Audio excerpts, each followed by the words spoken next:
मैं मुदस्सिर और आप देख रहे हैं हिंदराज.com, खबर वही जो आपके लिए सही।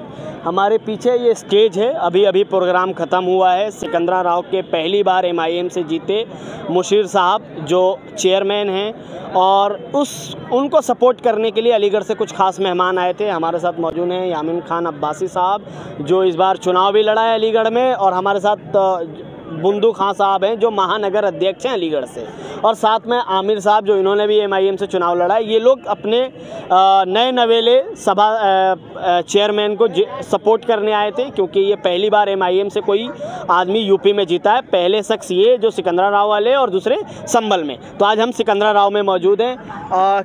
क्या सोच के आप लोग आए थे? क्योंकि अलीगढ़ मुसलमानों का हब है, पॉलिटिक्स को लेके एक विचार है, वहाँ पार्टी कामयाब होने से चूक जाती है, लेकिन बराबर में 40 किलोमीटर दूर सिकंदराराव है, यहाँ पार्टी को विजयी मिलती है। कुछ सबक क्या लेते हैं आप लोग? देखिए, आज सिकंदराराव के चेयरमैन जो AMIM पार्टी से निर्वाचित हुए हैं, मैं सबसे पहले सिकंदराराव की तमाम आवाम को, जिन्होंने मुत्तहद होकर के हमारी मजलिस को वोट किया और भारी मतों से यहाँ मुशीर अली को चेयरमैन चुना, मैं तमाम सिकंदराराव के तमाम हर हिंदू मुस्लिम सिख ईसाई हर समाज के लोगों को मुबारकबाद पेश करता हूं कि उन्होंने यहाँ पर जो अलीगढ़ जनपद का एक अंग था सिकंदराराव, और सिकंदराराव से ये जो आवाज़ उठी है वो इंशाअल्लाह एक दिन अलीगढ़ तक जाएगी। लेकिन मैं अलीगढ़ वालों को कहना चाहता हूँ कि जो सिकंदराराव ने किया है वो अलीगढ़ वालों को करना चाहिए था, लेकिन देर सही दुरुस्त सही सिकंदराराव वालों से सबक लेंगे, और आगामी लोकसभा चुनाव और विधानसभा चुनाव में अलीगढ़ में भी सिकंदराराव की तरह AMIM का परचम लहराएगा। ठीक है, हमारे साथ मौजूद हैं बुंदू खां साहब भी महानगर अध्यक्ष हैं। बहुत बड़ी जिम्मेदारी होती है इस तरह की सभा को देख के, क्या विचार आ रहा है अब अलीगढ़ में जाके किस तरह से?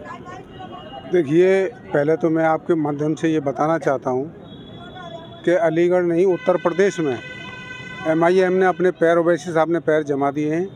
इस बार हमारे 5 चेयरमैन जीते हैं, 2 नगरपालिका परिषद और 3 नगर पंचायत, और 75 में पार्षद और सभासद जीते हैं।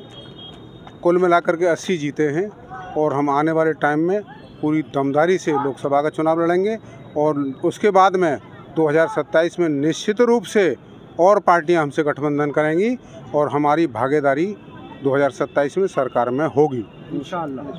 जिस आप समाजवादी पार्टी से MIM आपने भी रिसेंटली ज्वाइन किया है, और जिस गढ़ में आप खड़े हैं, पहले यहाँ समाजवादी पार्टी का बोलबाला हुआ करता था। क्या लगता है कि MIM का उरूज में जाना, जिसे B टीम कहा जाता था, और समाजवादी पार्टी का एकदम से नीचे की तरफ खिसक जाना?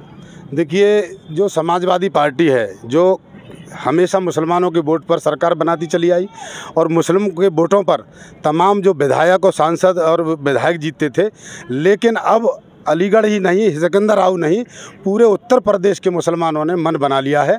आज जो B टीम कहलाते थे, हमारे असदुद्दीन ओवैसी को B टीम कहा करते थे, आज बहुजन समाजवादी पार्टी और समाजवादी पार्टी B टीम साबित होने जा रही हैं, और AMIM पार्टी फ्रंट फुट पर खेलेगी 2027 में, 2024 में। क्यों कि बैरिस्टर साहब, चाहे वो उत्तर प्रदेश के किसी भी भाग में अगर मुस्लिमों पर अत्याचार होते हैं, नकाब की बात हो या अखलाक के गोश्त की बात हो, जो गोश्त के नाम पर मारा गया, या पपलू को मारा गया, तमाम जो हिंदुस्तान में मुसलमानों पर अत्याचार हो रहे हैं, सारी पार्टियां वोट तो लेती हैं, चाहे वो बसपा हो, कांग्रेस हो, सपा हो, लेकिन जब मुसलमानों की माँ बहनों की बात, नौजवानों को, बेकसूरों को जेल भेजने की बात आती है, उन पर तमाम उत्पीड़न की बात आती है, मुस्लिमों पर जो घरों पर उनके बुलडोजर चलाया जाता है, उसकी आवाज़ ओवैसी के अलावा कोई नहीं उठा रहा। ये पूरा हिंदुस्तान जान चुका है। केवल 20% की जो आबादी है हमारे मुसलमानों की, अब मुसलमान किसी के झांसे में नहीं आने वाला, और आने वाले समय में वो समझ चुका है कि हमारा झंडा, हमारी पार्टी, हमारा नेता असदुद्दीन ओवैसी है। इसके अलावा सभी लोग मुसलमानों को छलने का काम कर रहे हैं। केवल MIM के जो राष्ट्रीय अध्यक्ष हैं बैरिस्टर ओवैसी साहब, वही वास्तव में आवाज़ उठा रहे हैं मुसलमानों की, और ये मुसलमान अच्छी तरह से हिंदुस्तान का समझ चुका है। जिस तरीके से यहाँ सिकंदराराव में जीत मिली, संभल में जीत मिली, मेरठ में आप जीतते रह गए, क्योंकि अगर समाजवादी पार्टी, BSP, कांग्रेस, हालांकि BJP की B टीम बताती है MIM को, हालांकि वो खुद चंद वोटों की वजह से वो B टीम साबित हो रही हैं, या जो भी है, इस पर आप क्या कहेंगे? देखिए, जो लोग मतलब ये B टीम कहा करते थे ओवैसी साहब को और हमारी पार्टी को, मेरठ ने ये साबित कर दिया, मेरठ के लोगों ने, कि बी टीम वहाँ कौन है। अगर सपा वहाँ बी टीम के हिसाब से वोट न काटा तो आज MIM का हमारा चेयरमैन होता मेयर में, समझे। और इसकी आवाज़ पूरे भारतवर्ष में गई है और आने वाले टाइम में यही बी टीम साबित होंगे, हमारा लीडर बी टीम नहीं है। दूसरी चीज़ एक और आपके माध्यम से ये बताना चाह रहा हूँ कि हमारे ओवैसी साहब खाली मुसलमानों के लीडर नहीं है।